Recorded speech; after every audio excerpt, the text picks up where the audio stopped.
Welcome back. Today we're going to move on now to the anatomy of the kidneys, the ureters, and the bladder, which comprise the urinary excretory system. If you remember back to the colon had the functions of excretion, of some conservation of water, and then of convenience. We have the same in the urinary system. The urinary system is primarily one of excretion as well as an equal part conservation and then convenience for evacuation of the excreted materials. The urinary system is composed, as we can see here in the first slide, of the kidneys, the ureters, and the bladder. Here we have the paired organs, the kidneys, both sides. If you'll notice, the right is lower than the left. This is not accidental. This is because we have the huge liver filling up this portion of the abdomen and actually anatomically pushing the kidneys down lower on this side. The kidneys are supplied by only two vessels, which are what we call end vessels, the right and left renal vein, and then behind it, coming off the aorta, which you can't see very well except the upper edge, here is the left renal artery, and here you can see it peeking out below the vein on this side. There's no real collateral circulation here, but we do have a paired organ. So we can expend one of these organs if we had to, and nature did not have the necessity of having a backup blood supply to the organs themselves. Coming from the kidney is the ureter, and the ureter travels down the abdomen through the pelvis and into the bladder. Here it's obscured a little bit by the ovary, but it goes behind the ovaries, down low into the pelvis, and into the urinary bladder. It is an entirely retroperitoneal organ. Everything you see in this slide is behind the parietal peritoneum of the abdominal wall. The vena cava, the aorta, the kidneys, and all the way down to, but not including, in this case, the uterus, because as we remember, this is also where the rectum dives down to become a retroperitoneal organ. Also, the kidneys are not in the plane they're shown on that picture. They're not flat facing forward. Because of the mass of the spine and the musculature, the kidneys actually occupy this plane, not this plane. It has an importance in the protection that nature gave it. If we look at the next slide, this is a section that might be good to look at because it introduces you to the idea of a CAT scan or an MRI. In the section you see here, we've taken a slice horizontally through the body of the patient. Now, by convention or agreement, physicians have agreed to look at all of these the same way, whether we're looking at MRI, CAT scan, or anatomic sections such as these. It's in horizontally, we've taken a slice right through here. But then we've taken the top of the body and lifted up the bottom, so you are now looking at the bottom or looking up at the section, as if the patient is lying down with the head that way. If we come back here to this slide, what you'll see is this represents the anterior or the front of the abdomen, cut off a little bit because of the size of the slide. Here's the patient's back, and since we're looking up, this would be the left side, and this would be the right. Look now at some of the organs. You can get a nice idea of what we call relationships, something we emphasize in medical school and anatomy, but we haven't in this course. Here are the ribs. They're chopped off at angles because remember the ribs have a downward slope to them. So we would not cut between one or through one on a horizontal section. We'd be knocking off one after another, going from lower to higher since they're angled. Here are the muscles between the ribs. We talked about them, the intercostal muscles. And if we come around to the back, here are the big long muscles on either side of your spine. Here's the spinous process of the vertebra, the little knob you can feel as you run your fingers down your spine. Here's an empty space where the spinal cord would be. This is a drawing, remember. And here's that body of the spine. This one is level L2. just 2 down below the last rib, high in the chest. High in the abdominal cavity. Then as we go laterally out here, we're looking at the left side. Remember, here's the spleen, and here's the pancreas. Remember how the pancreas ran? Now we've lost the top of the pancreas because it too runs at an angle, but it would end up in this plane right at the edge of the spleen. Still looking up, here's the stomach, the pylorus, and the duodenum, which would then sweep across below the level of our cut and then curve back up again to become visible here again. Here's a piece of colon on the left side traversing what we're looking at. And here's your vena cava. Here's the renal artery and vein going off to the kidney. A very nice orientation of the section. Of course, this big mass right here is the liver with its venous sinusoids and a few arteries. Now, we would see the same thing on a CAT scan or an MRI or even a PET scan, except they'd be in black and white. Now, here are the kidneys, and here's the intrusion of the spine, making the angle I just showed you. Here the kidneys have been cut across their midsection. In this one, we're catching the level of the artery and the vein. This side, we're seeing the vena cava in front and the artery coming behind. If you remember this picture, here is the vena cava and the artery coming behind it. So that was how we got to that on the cut. We also see the ureter coming out right about there, and it's at a different height than this kidney. This kidney is lower, so we've actually missed the ureter on that side. That's the anatomy of the kidney. The important point is that it is retroperitoneal and it has this end blood supply. It is a vital organ. You do need a kidney to survive unless we do something artificial like dialysis, which I hope to talk to you about later. The vitality is not so acute as it is in the rest of the body. Acute meaning a time frame. Acute means short time period, chronic means longer time period. For example, the brain has a window of opportunity of only a few seconds to minutes when it loses its vital function. The heart, 2 to 4 minutes. Kidneys, it's probably somewhere between 2 and 4 days. You can go without kidney function for a long time, several days, especially if you're careful about diet and fluid intake, but eventually it will catch up. And a patient who is on dialysis, the artificial kidney, usually doesn't start to feel so good just around the time they're due for another dialysis. And they usually go about 3 times a week. Just keep them in a nice, comfortable state. The function of the kidney, the primary function of the kidney, is to maintain homeostasis. It's there more than to just be an excretory organ, to get rid of wastes. It's there to maintain the balance.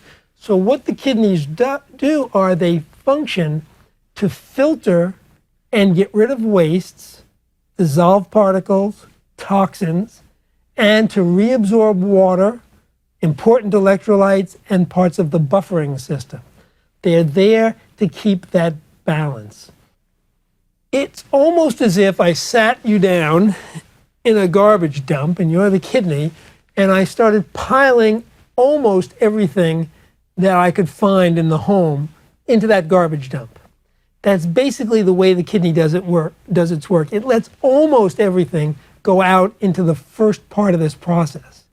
And then you would have to spend your time quickly sorting through and conserving the stuff we really need for our home but getting rid of the stuff we don't need. To make it more complicated, I would be giving you new messages about what I wanted and didn't want about every 3 or 4 seconds. So the kidney is there picking up signals about the composition of the internal milieu and then doing whatever it has to do to get rid of some things and get other stuff back. Does this through a series of receptors that measure the dissolved solutions, blood pressure, pulse, temperature, almost everything you can think of. It's a huge and fine regulatory mechanisms. Now, what it also does is it gives us the convenience. It pools all the urine in a place where we can actually regulate when we want to take the time to stop and get rid of the urine, which is the waste product. It also has a few other secondary functions. These functions include maintaining blood volume. The kidney knows how much blood volume there is. It maintains normal blood pressure. It has sensors that are fed back to the kidney to tell us what the blood pressure is. It certainly is there for normal blood composition and normal body and blood pH. Measures that as well. It synthesizes a couple of things, the calcitrol, which is one of the calcium regulating hormones, and also something called erythropoietin. Erythropoietin synthesizes red blood cells, or increases the synthesis of red blood cells. Now, you may have come across this in a synthetic form today. For example, patients with anemia from chemotherapy or other diseases can actually take synthetic erythropoietin to stimulate their body's production of new red blood cells, something we've taken right from the body and made it our own. The words we use to refer to the kidneys that you'll hear a lot are either nephro, like nephrolithiasis is kidney stone.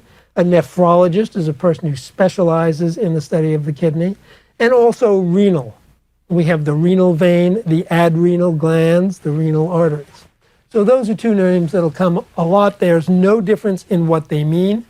We actually use them interchangeably. Let's look at a closer look now of the kidney. This is the right kidney seen in front, and we have taken a frontal section and removed the smooth part facing us, and we're looking right at a slice down the middle of the kidney. They're very well protected, as I showed you, by both ribs and muscles.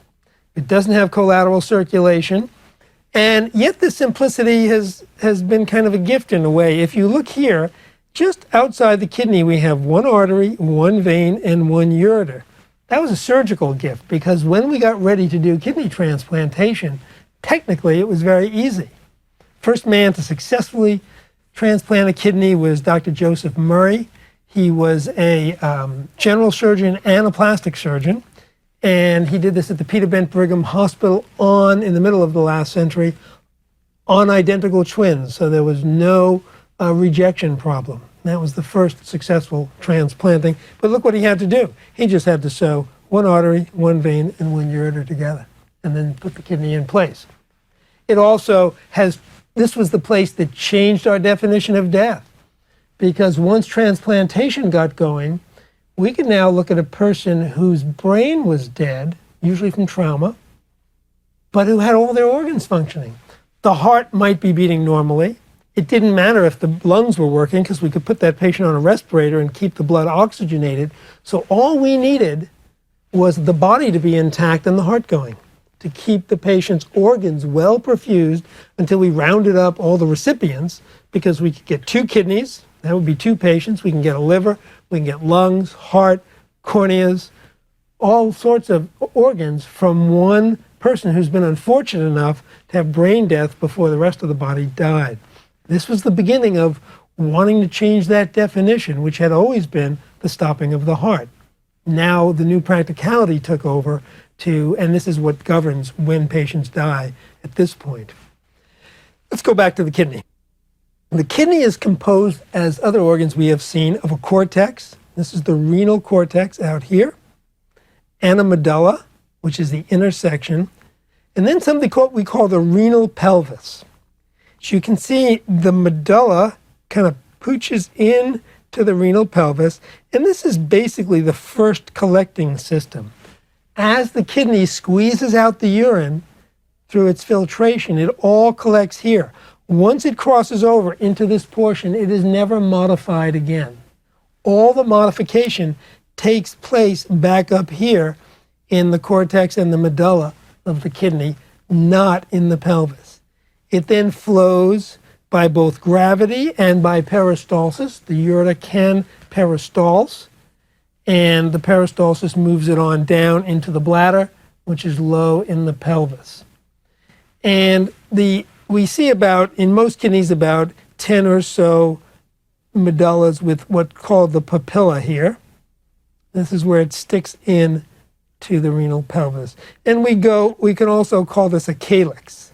And we go from the papillary duct or the papilla into a minor calyx, combining into a major calyx, then the whole pelvis, and so on, down to the urinary bladder.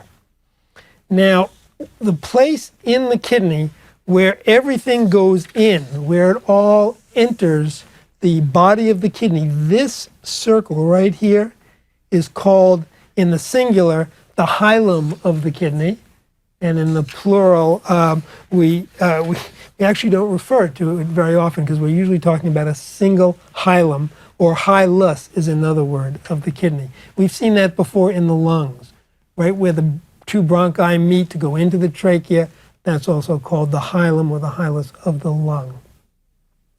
The vascular supply of the kidney is kind of interesting because it changes from outside the kidney, where we only had one on each side, and then when it gets inside the kidney, that's where we get collateral circulation, not from other vessels, but to the different segments of the kidney. So in theory and in practice, you can remove part of a kidney. If a patient had a very small tumor up here, there's enough segmental blood supply so that the rest of the kidney could survive if we took, let's say, the top half off. This wouldn't be the case if the arteries came in here, made one route through and out the vein. Then you'd have to sacrifice the whole kidney. So there is some redundancy in the blood supply. And then we have sections, they get down into small sections. This is an arcuate vein, and we have interlobar veins which go between the small inner lobes of the kidneys. But basically, the important point here is what we have is a structure that can be segmented if we need to. Moving on to the microscopic anatomy, and this is where we're going to spend almost all our time. The microscopic anatomy of the kidney that's most pertinent. Let me give you a big picture that's a little confusing, and then we're going to zero in on something more schematic, something that looks more real. The functioning unit of the kidney is the nephron. The nephron. And this numbers approximately 1 million in each kidney. So you have an organ that's the size of my fist that will be divided into 1 million parts for each functioning unit. You are born with all the nephrons you're ever going to have. Just like the brain has most of its neurons, you have all the nephrons. You cannot make new nephrons. However, the workload can be modified. So we can take away half your nephrons by removing a kidney. The other kidney will not hypertrophy and get new nephrons. It will just increase its workload and can function perfectly well. So this is why we're able to have people give kidneys to each other. We don't have to have a dead donor. We can have a related donor or a good match, and a healthy person can remove one kidney, give it to the recipient, and still lead a perfectly normal life. Given up, however, the backup kidney. It certainly is a risk that the donor takes and certainly shouldn't be ignored. Now, what happens is, I want you to look at this big picture and see what the nephron actually is composed of and where it fits into the big picture. So if we look at the kidney again, this is about the extent of the nephron. This is its length. Certainly it's not its size and width because this is not 1/1,000,000th of the kidney. But if you see this little cup here, that's the glomerulus. And then we have what's called convoluted tubules, because they're twisty. And then the loop of Henle, more convoluted tubules, and then down through the collecting system into the calyx. We multiply this by 100, and then it looks exactly like this. So here we have this glomerulus. I'm going to get to this in great detail. Then the convoluted tubules, the loop of Henle going down into the medulla, another convoluted tubule, and finally the final collecting duct that leads to the papilla or the minor calyx and into the renal pelvis. If we now go to something that's fully schematic and not real in the sense of the way it looks in real life, but in the way it's going to function. We see the way the kidney basically operates anatomically. Next time we'll see the way it operates in detail physiologically. First of all, the renal corpuscle is here. Now this is hollow. We're looking actually at the inside of something. Here's the hole. This is the outside skin, but remember, this is all hollow. And it is in apposition to this blood vessel. And this is again simplified.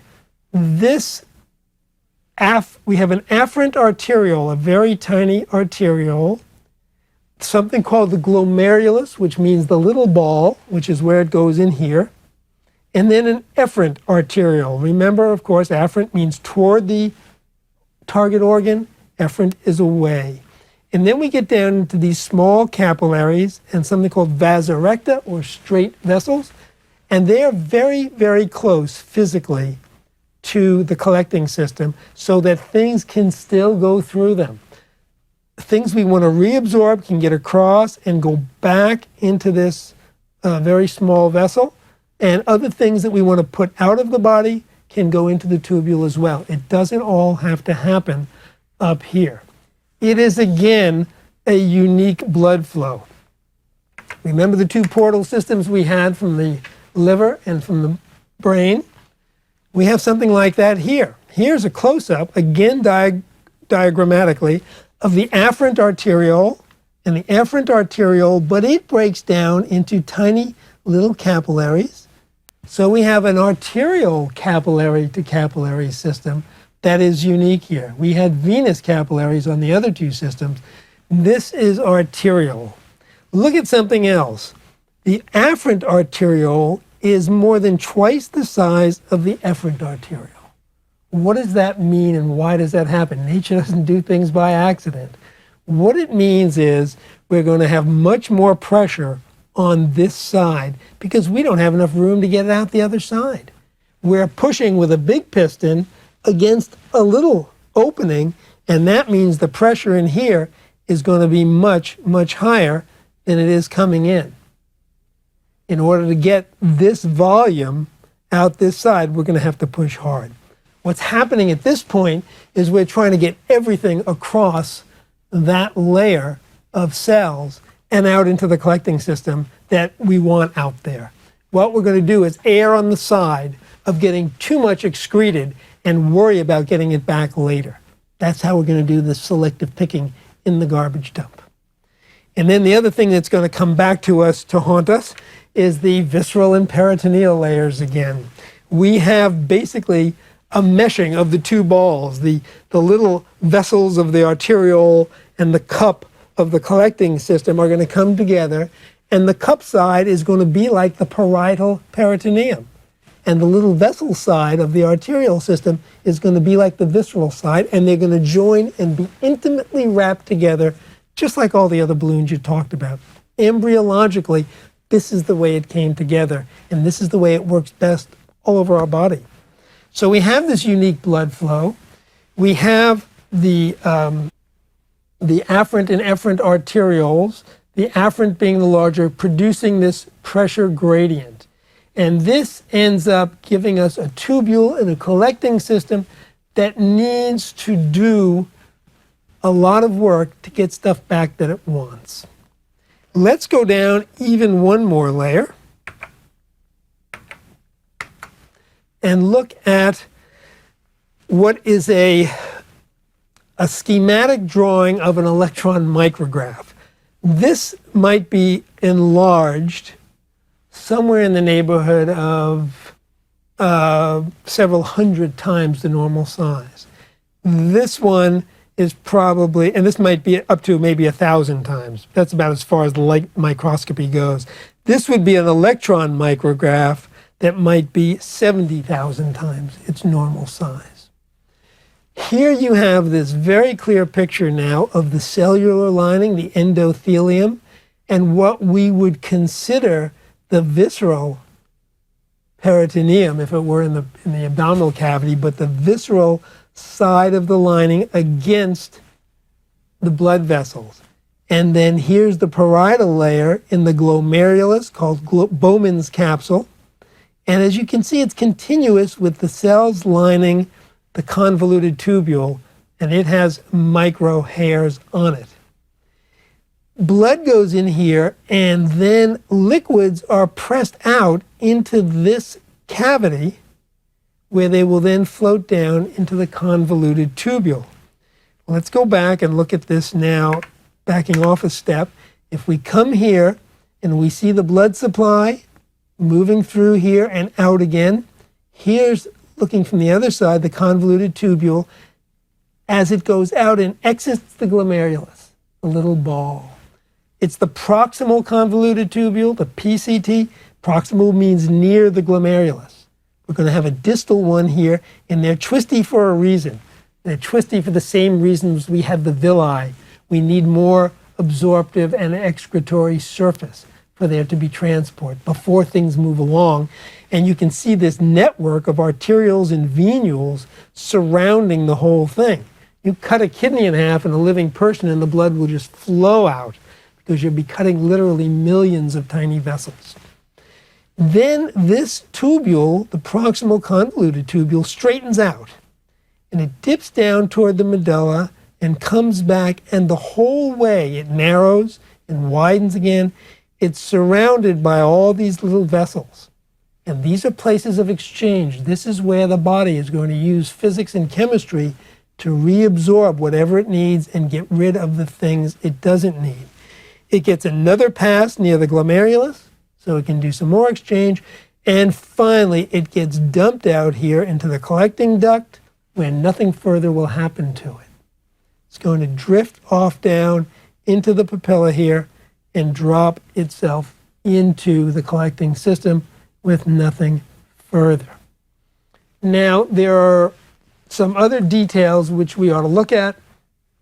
Let's go on and take a look at first the differences between this side. You see this very short dip? We actually have another picture that looks immediately different to the eye. These are tubules that are called juxtamedullary nephrons. These are different nephrons because they go way down deep into the medulla. They have a much longer descending and ascending loop of Henle, and the reason is these will provide further absorptive areas to do the fine tuning. It's going to give the nephron just that much more time to go down and to come back and to do the collecting that it needs to do. Now, if you move along and get a picture of what's going on here, you can see we have on this side both arterial and venous collection systems that are more normal, more what we're used to seeing. This system mimics the normal arterial venous capillary bed. Exchange there is exactly the same as it is in the normal other parts of our body, as opposed to what we just saw. Let's go back now and look at the microstructure again. We have actually photographs that would look identical to these. If you took a real electron micrograph of this, it would look exactly the same. We now have our blood flowing through this system, coming back out the efferent tubule, and under great pressure. There's a pressure to push things out here. If we get a close-up, this is the 70,000 times blow-up, we see that it's divided into three layers. First of all, there's an endothelial layer, inner lining of cells, and it's called an endothelial fenestration, meaning windows. It's porous. It's not solid. It has tiny openings, which are relatively big, but they're still smaller than something that's wide open. And what happens in here, blood flows through here. We want to get almost everything that's not red blood cells or white blood cells to get out so we can get them into the process of sorting out what we need. These pores are big enough so that proteins and dissolved particles can get through the pores, and red blood cells can't. We don't want red blood cells to be lost in the urine. Red blood cells in the urine are a sign of disease, period. They are never normal. That disease may be in the bladder, may be from the kidney, may be from the ureters.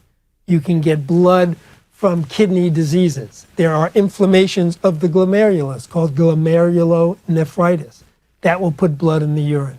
You can have a kidney stone roughing up the edge of the ureter or in the renal pelvis, causing bleeding. That'll put blood in the urine.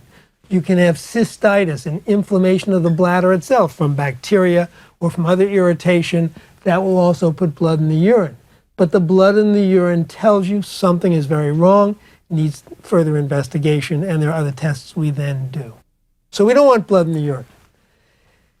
And mainly it's a matter of economy. We just don't want to lose our blood that way. It's too easy, it's too constant. The next layer is a basement membrane of this glomerulus, the little ball. And what it does, it prevents the large proteins from coming out. We can still get stuff across, but we can't get the big proteins because they're hard to replace too. We spent energy to build them, we need them, and if we have protein in the urine, that too, like blood, is a sign of disease. Glomerulonephritis, inflammation of this organ does it, and that dipstick that we stick in the urine, besides looking for glucose, which shouldn't be in the urine, also looks for protein, also looks for red blood cells. And with one dip, you can now find anything that may be wrong with the urine on one of these chemical sticks. Finally, there's an extraordinary system of something called podocytes, foot cells, and these are on the visceral layer of these arterioles, and they have interdigitating, I want to say fingers, but really since they're podocytes, we should say toes, that wrap around here, and each one is called a pedicel, a little foot. They wrap together and they sit on the top of the basement membrane, and they have a slit membrane. See right here, this very fine particle that attaches them together, and it prevents the passage of medium-sized particles, perhaps amino acids, smaller than the proteins, bigger than the ions. The other particles can get through, sodium ions, potassium, and so forth.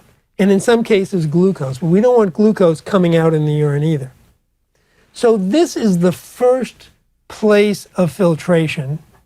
And all the rest of this system is going to be dedicated to getting back what we lost at this point. When we get when we get liquid forced across here to the lumen of the convoluted tubule, it should be completely free of protein. It may have glucose in it at that point, but we're going to get that back. It should be completely free of red or white cells or any cellular debris. It's going to have varying amounts of sodium, potassium, chloride, bicarbonate. May have some calcium in it. Other particles that we're now going to try to get back here. And there may be toxins left in the blood that are small molecules. We'll try to get rid of those back here as well. So it's a very selective organ, and it's one that has taken us a long time to understand. The physiology of this was pioneered by a man named Homer Smith at Mount Desert Island in Maine. He studied the structures of fish. He wrote a book called From Fish to Philosopher, which makes very good reading. And he did a lot of the experiments. They dissected out some of these nephrons and discovered the anatomy and then the physiology of how this all works. Let's move on to it for a second and complete the trip through the urinary tract, and then we'll come back next time and look at the microphysiology of what goes on in this particular section, mostly in the nephron itself. If we go back to the very first slide, just to remind you of the position, we have now left the kidney and we're traveling through this conduit called the ureter. There are two ureters. They are surgically very important, and they are important in disease states.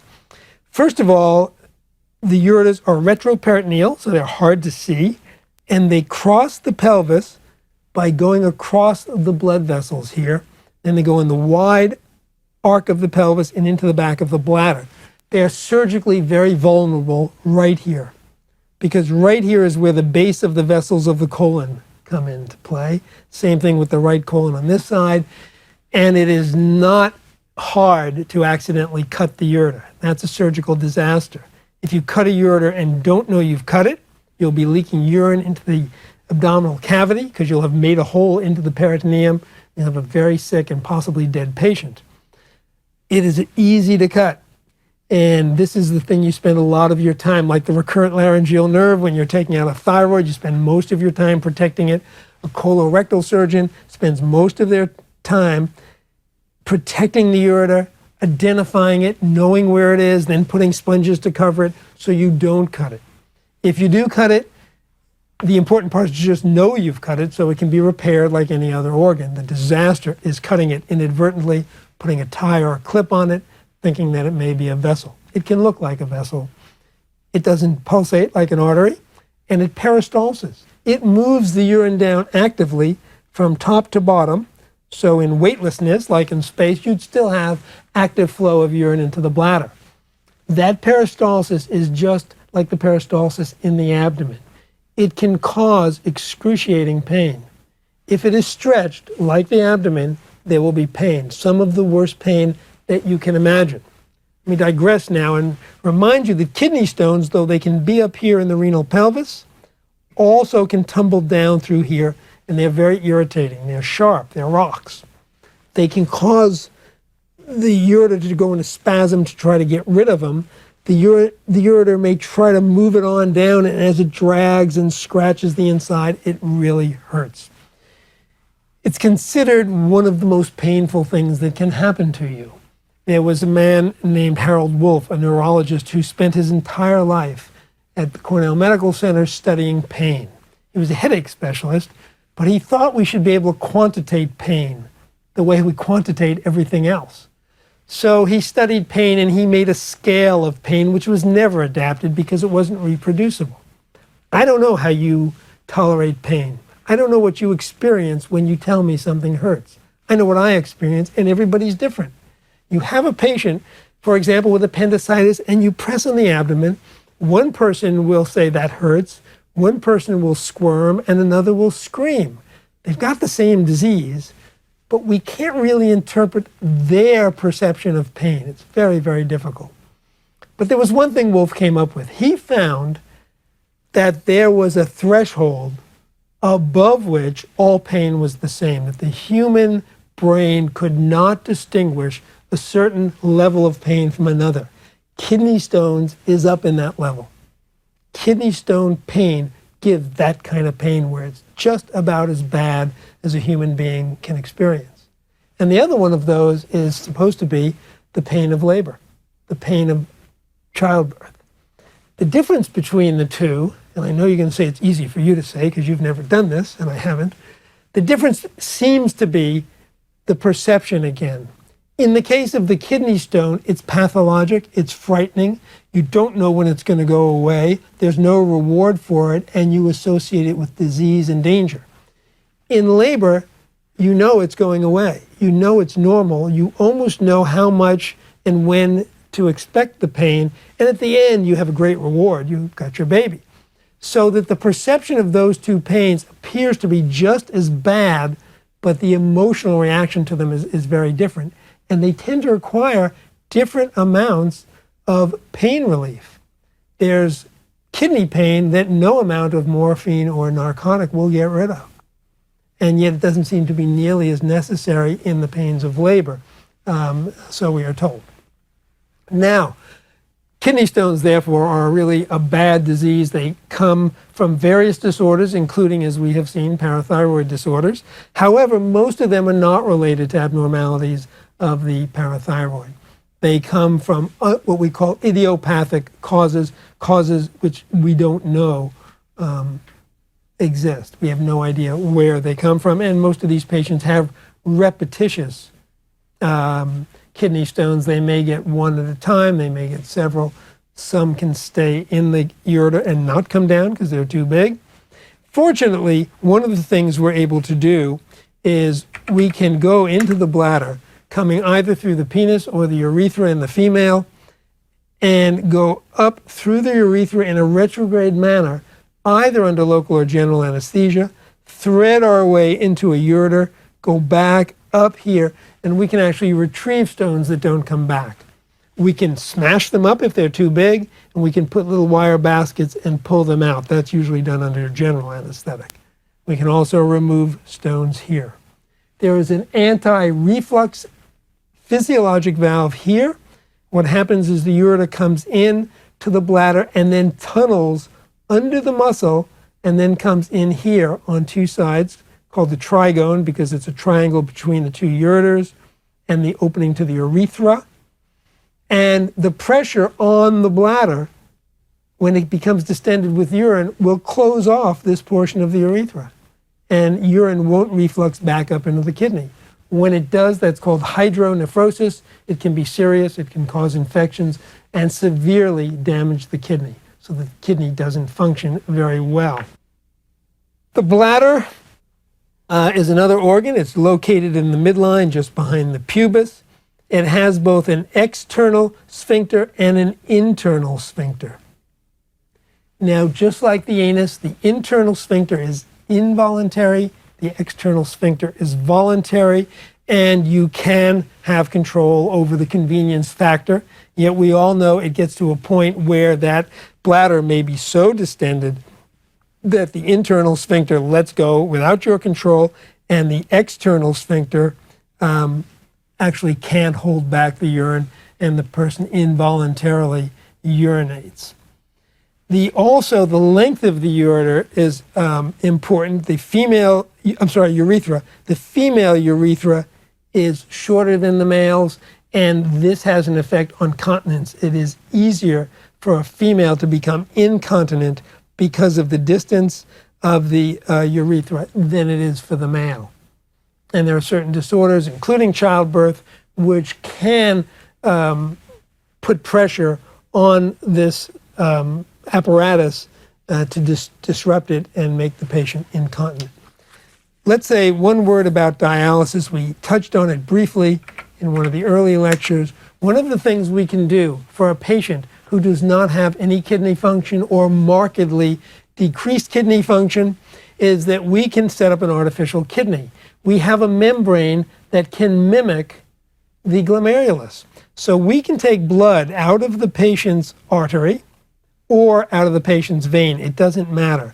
We can run it through a pump that brings it into a machine that has a semi-permeable membrane, a membrane like the collecting system in our kidney, and we can make this solution exactly the way we want it.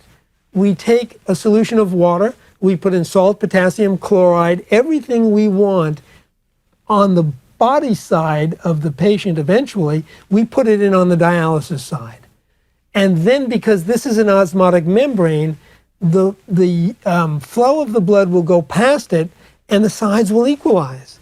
So if you don't have the right amount of sodium in your blood, it'll equalize with the sodium we've put into the solution, and the potassium and the calcium. We can make the blood any way we want it. We have the perfect situation on the outside of the membrane, and the blood will then reestablish the perfect situation on the inside of the membrane. Because there's lots of waste on the inside and nothing on the outside, we don't put urea in there or ammonia, that'll all go out. And then if we have too much sodium on the outside or a normal amount and not enough on the inside, some will come back. It will quickly equilibrate. And it will make it perfect in a very short pass. And then we go back up into the body. And this goes on for several hours. This membrane actually doesn't even have to be sterile because bacteria don't go across the membrane at all. It can be an open bath. It used to be like a big wash tub. Now they've gotten smaller, a little more elegant, but the principle is the same. We use osmosis, which I'm going to explain later, and a semi-permeable membrane that allows some molecules and not others to go across. Again, like in the glomerulus, the blood won't go out, so we won't lose any blood or protein, but we can balance the blood. This is done about every 2 to 3 days for these patients. It's done as an outpatient. Some of them who are ill have it done at home.